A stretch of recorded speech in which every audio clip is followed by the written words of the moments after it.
Hace 23 días, recibí un disco duro externo envuelto en 3 bolsas plásticas selladas con cinta. No venía con carta, ni con nombre, solo con una etiqueta escrita a mano. Todo lo que grabé antes de enfermar. No sé si fue el mosquito, no sé si fue otra cosa. Quien escribió esa etiqueta se llama Camila, y esto es lo que le pasó, contado en el orden exacto en que ocurrió. Antes de contarte lo que le pasó a Camila, necesito que entiendas algo. La selva de la que estamos hablando existe. No es un escenario inventado para un video de terror. Se llama la Mosquitia, y es una de las extensiones de selva tropical más grandes y menos exploradas de todo el continente americano. Más de 350.000 hectáreas de bosque prácticamente virgen en el oriente de Honduras. Durante casi 500 años, desde la época de la conquista española, ha circulado la leyenda de una ciudad perdida dentro de esa selva. Una ciudad a la que los conquistadores llamaron Ciudad Blanca, supuestamente construida en piedra clara, abandonada por sus habitantes originales que, según la tradición oral, huyeron hacia allí para escapar precisamente de los propios españoles. Durante siglos, decenas de expediciones intentaron encontrarla. Casi todas volvieron con las manos vacías. Casi todas. Porque hubo una, en 1940, que no volvió con las manos vacías. Volvió con algo mucho más inquietante que ruinas. Vas a entender por qué en un momento. En 1940, un explorador estadounidense llamado Theodore Mordin entró a la Mosquitia bajo el auspicio del Museo del Indio Americano, hoy parte del Smithsonian. Salió meses después con miles de artefactos y una afirmación asombrosa. Había encontrado la Ciudad Blanca. Según él, los indígenas de la zona le hablaron de una estatua enorme, enterrada, de un dios con forma de mono al que rendían culto los antiguos habitantes del lugar. Mordin nunca reveló la ubicación exacta. Dijo que temía que el sitio fuera saqueado si la hacía pública. 14 años después, se quitó la vida, sin haber dicho nunca dónde estaba. Sus notas de campo, analizadas décadas más tarde por otros investigadores, sugieren que probablemente sí encontró ruinas significativas, aunque no necesariamente las mismas que se descubrirían 75 años después. 75 años después. Guarda esa cifra, porque es exactamente el tiempo que pasó hasta el siguiente hallazgo real. Y ese hallazgo es el que le costó la salud a Camila. En 2012, un equipo liderado por el cineasta Steve Elkins encargó un vuelo con tecnología LIDAR sobre la Mosquitia, un sistema que dispara millones de pulsos láser por segundo, capaces de atravesar el follaje más denso y mapear el suelo real que hay debajo. Lo que revelaron esos escaneos detuvo en seco a los arqueólogos. No una, sino al menos 2 zonas con patrones geométricos claramente artificiales, imposibles de confundir con formaciones naturales. En 2015, un equipo de más de 40 personas, entre científicos, cineastas y militares hondureños, entró físicamente a confirmar lo que el láser había visto desde el aire.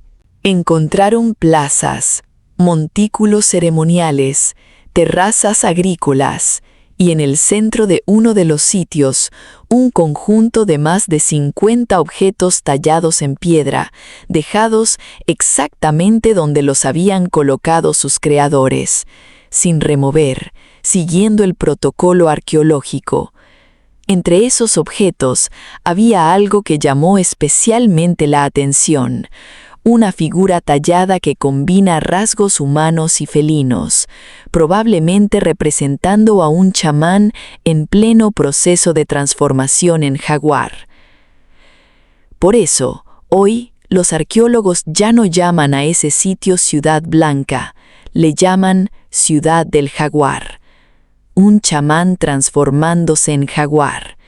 Vas a querer recordar esa imagen, porque en el material que Camila grabó hay algo que encaja con esa idea de una forma que ningún arqueólogo se atrevería a poner por escrito en un informe oficial. La teoría arqueológica dominante hoy es la siguiente. La Mosquitia nunca tuvo una sola ciudad perdida, sino una civilización completa, distinta tanto de los mayas como de otras culturas mesoamericanas conocidas, que floreció aproximadamente entre los años 1000 y 1400 después de Cristo, y que por razones todavía debatidas, posiblemente epidemias traídas tras el contacto europeo, posiblemente colapso ambiental, fue abandonada antes incluso de que llegaran los primeros conquistadores españoles a la región. Pero hay una segunda lectura, sostenida principalmente por las comunidades Pech y Tahuaca que habitan la región desde tiempos ancestrales y que rara vez aparece citada con el mismo peso que la versión académica, que ese lugar nunca estuvo verdaderamente perdido, que sus propios ancestros siempre supieron exactamente dónde estaba y que lo dejaron intencionalmente en paz, no por incapacidad de llegar hasta ahí, sino por respeto a lo que consideraban un sitio donde la frontera entre el mundo humano y algo más antiguo era, según sus palabras, más delgada que en cualquier otro punto de la selva. Una tercera línea, mucho más reciente y todavía sin consenso, sugiere que la razón por la que hay más de un sitio con estas características en la misma región no es casual. Podrían haber funcionado como una red de asentamientos ceremoniales interconectados, cada uno dedicado a un aspecto distinto de una misma cosmovisión, con el sitio más profundo de la selva, el menos accesible, incluso hoy con tecnología moderna, reservado a los rituales de mayor peso simbólico. El sitio más profundo, el menos accesible. Ese es exactamente el que Camila decidió buscar por su cuenta, fuera de cualquier expedición oficial. Camila tenía 31 años, era documentalista independiente y llevaba 2 años produciendo un canal pequeño sobre lugares remotos de Centroamérica. No tenía formación arqueológica formal, pero sí algo que muchos investigadores institucionales no tienen: tiempo, obsesión y contactos locales dispuestos a guiarla más allá de los límites que marca cualquier expedición con respaldo académico. A través de uno de esos contactos, un guía Pech de la comunidad de las Marías, Camila obtuvo información sobre un tercer sitio, no catalogado oficialmente, ubicado varios kilómetros más allá del perímetro que los equipos con LIDAR habían mapeado hasta ese momento. El guía aceptó llevarla, con una condición explícita que Camila anotó en su diario de producción casi palabra por palabra. Yo te llevo hasta la entrada. De ahí para adentro, camina sola. Yo no entro ahí ni por dinero. Y aquí quiero que anotes una fecha, porque va a importar después. Camila llegó a la comunidad de las Marías un 2 de mayo. El primer día de caminata, según las notas que Camila fue dictando en voz alta a su propia cámara, transcurrió sin sobresaltos. Avanzó junto con su guía y un asistente de producción durante casi 8 horas, documentando la vegetación, los ríos que tuvieron que cruzar y las primeras señales de intervención humana antigua. Montículos cubiertos de vegetación, piedras dispuestas en patrones demasiado regulares para ser naturales. El problema empezó al llegar al punto donde el guía se detuvo en seco y se negó a seguir avanzando, tal como había advertido desde el inicio. Señaló una abertura entre la vegetación, apenas visible, que descendía hacia lo que parecía una hondonada natural, y repitió la misma frase que le había dicho antes de salir: de aquí para adentro, sola. Camila avanzó junto con su asistente, un joven llamado Iker, especializado en fotografía de campo. Entraron a esa hondonada el 5 de mayo, con equipo de iluminación portátil y cámaras adicionales configuradas para grabación continua. Lo primero que ambos notaron, según quedó registrado en el propio material de video, fue el silencio. No un silencio relativo, sino una ausencia casi total de sonido de fauna, algo que Iker describió en cámara como antinatural para una selva tan densa como esta. Al fondo de la hondonada, medio cubierta por raíces y sedimento vegetal acumulado durante siglos, encontraron una estructura de piedra tallada que no aparecía en ninguno de los mapas de LiDAR publicados hasta ese momento. De las horas de grabación que Camila dejó documentadas, hay un fragmento en particular que describió con especial cuidado en su diario, aunque las imágenes son difíciles de interpretar por la escasa luz. En el material se ve parte de un muro con relieves tallados, mostrando figuras con cuerpo humano y cabeza felina, en una secuencia que parece narrar una transformación progresiva, cuadro por cuadro, de una figura humana hacia algo completamente distinto. Iker sostiene, según lo que Camila registró en su diario posterior, que se trataba simplemente de arte ceremonial, una representación simbólica típica de las cosmovisiones mesoamericanas relacionadas con el chamanismo. Camila no estaba tan segura.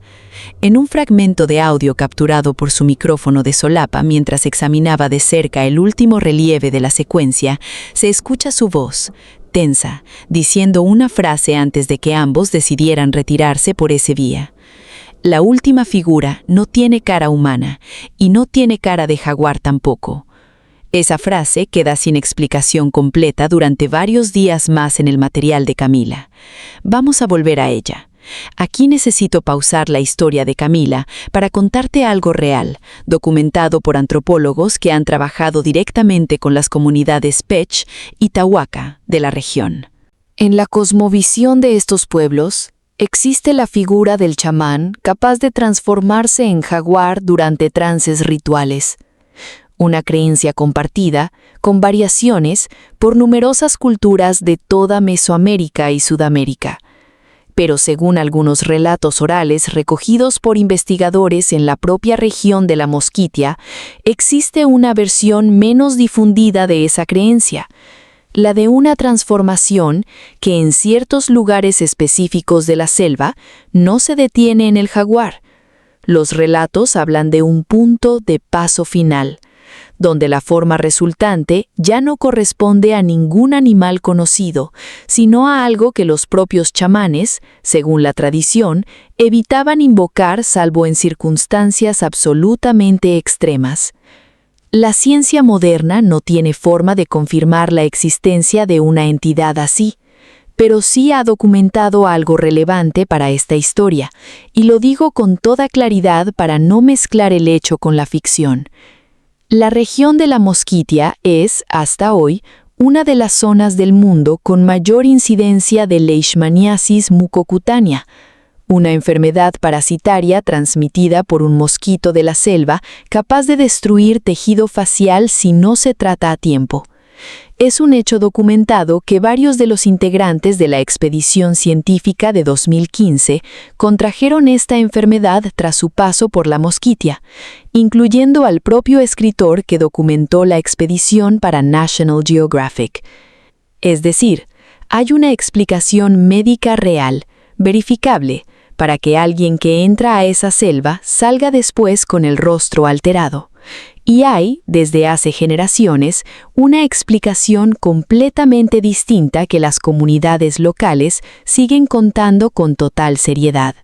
Guarda esa idea, porque 10 días después de fotografiar ese relieve, Camila empezó a notar los primeros síntomas en su propia piel, y no sabía en ese momento cuál de las dos explicaciones temer más.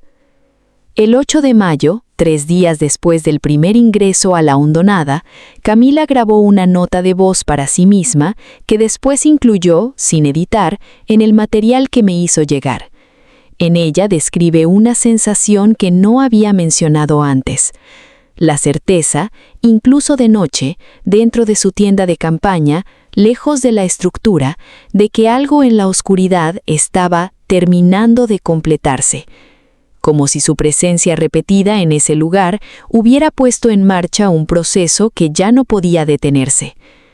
Camila decidió hacer un tercer ingreso a la hondonada, esta vez sola, sin Iker, que había empezado a presentar los primeros síntomas de una lesión cutánea en el antebrazo y prefirió permanecer en el campamento.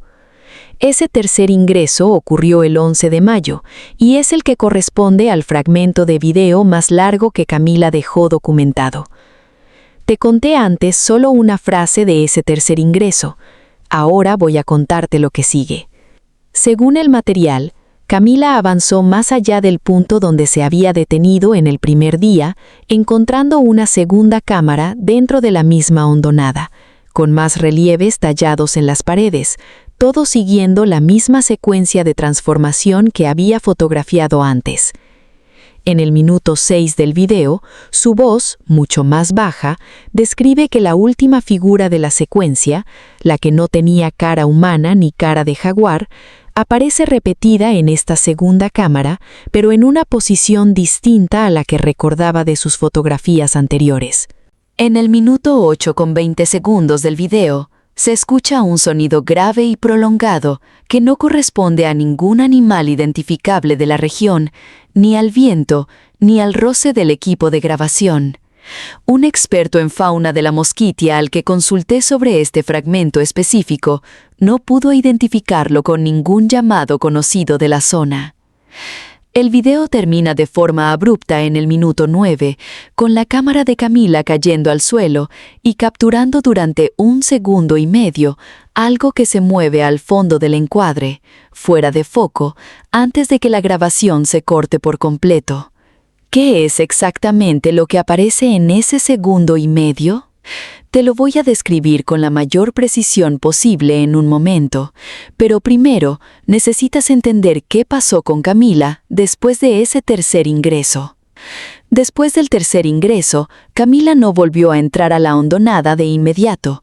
Según Iker, pasó los siguientes 8 días en el campamento, mientras la lesión en su propio antebrazo, que había aparecido apenas un día después de ese último video, comenzaba a extenderse de forma que ninguno de los dos supo interpretar con certeza en ese momento.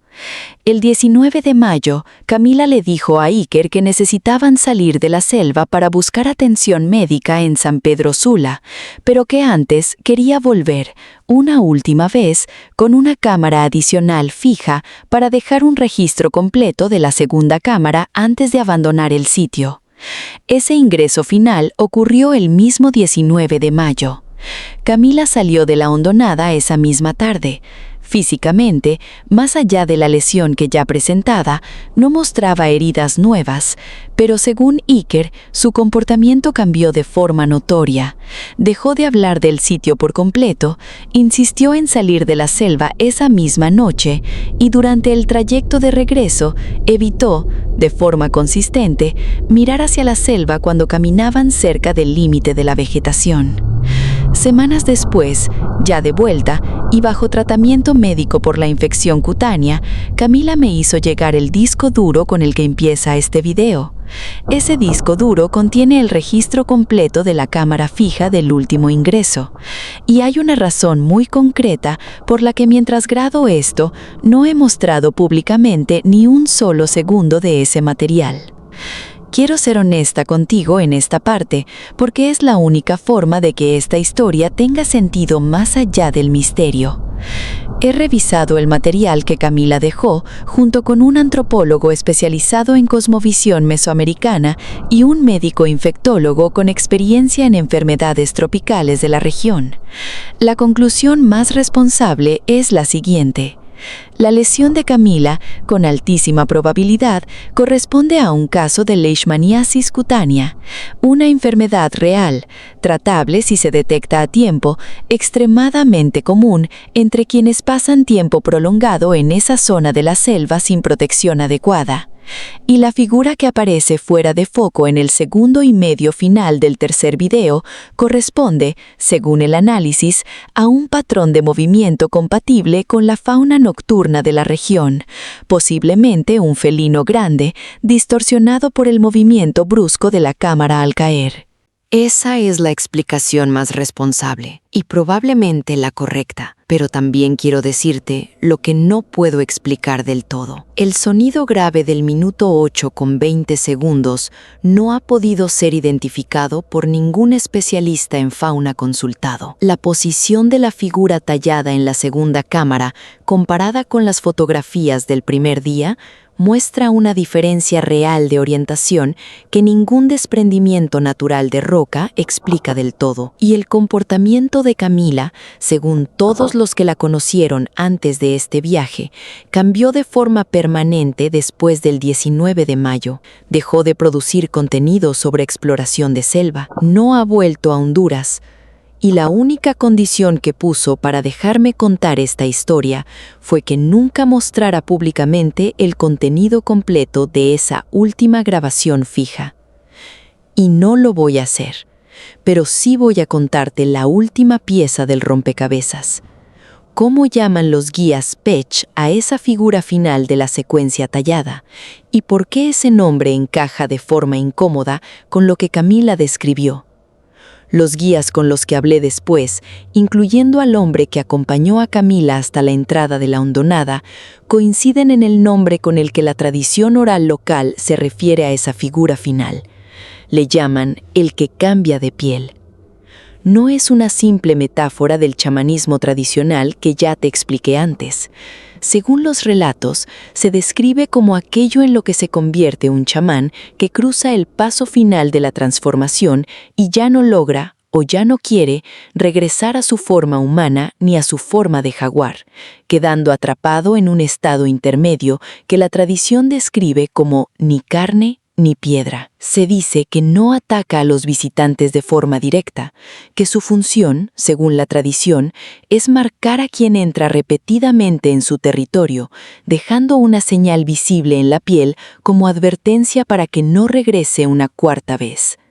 Es, evidentemente, una figura folclórica, sin ninguna evidencia científica de una entidad de esas características habitando la selva de la Mosquitia. Pero la coincidencia entre esta descripción tradicional, transmitida durante generaciones sin ningún contacto con la producción de Camila, y la lesión que ella misma desarrolló después de su tercer ingreso, es, cuando menos, perturbadora. Y aquí cierro el círculo con la pregunta que abrí al principio del video.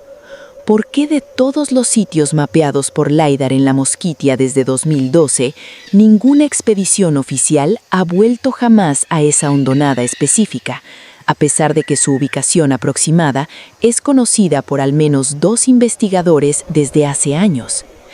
Aquí tienes las piezas completas, todas juntas. Sabemos con evidencia arqueológica sólida y confirmada con tecnología LiDAR desde 2012 que la Mosquitia hondureña albergó una civilización real, distinta de la maya, que construyó plazas, terrazas y sitios ceremoniales entre aproximadamente los años 1000 y 1400 después de Cristo. Sabemos que uno de esos sitios, hoy llamado Ciudad del Jaguar, contenía representaciones talladas de transformación chamánica en jaguar. Gracias por perderte conmigo un rato en el umbral de lo desconocido y acompáñame en la próxima coordenada.